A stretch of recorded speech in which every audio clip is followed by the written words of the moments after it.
అమ్మా. అమ్మా ఛీ, నన్నలా పిలవకురా. ఎవరిని పట్టుకొని ఎన్ని మాటలు అంటున్నావురా? రాయికి వరమిచ్చిన రాముడు దేవుడైతే, ద్రౌపదికి చీరిచిన కృష్ణుడు దేవుడైతే, నాకు బిడ్డనిచ్చిన ఆయన కూడా దేవుడేరా. ఏంటి ఇలానే వదిలేస్తే బిడ్డల్ని కంటూ వెళ్తాడా? అసలు ఆయన కంటూ సొంతంగా ఒక్క బిడ్డ కూడా లేడు.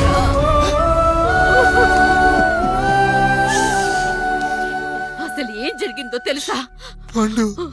మీరుండండి అయ్యా, ఉండండి. మొదటి భార్యని చేసుకున్నాక పిల్లలు పుట్టలేదని రెండో పెళ్లి చేసుకున్నారు. ఆవిడకి పుట్టలేదు.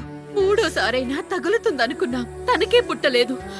పిల్లల కోసం పెళ్ళాలని మార్చాడే కాని వాళ్ళని వదిలేయలేదురా. అదిరా మా పెద్దయ్య మనసు.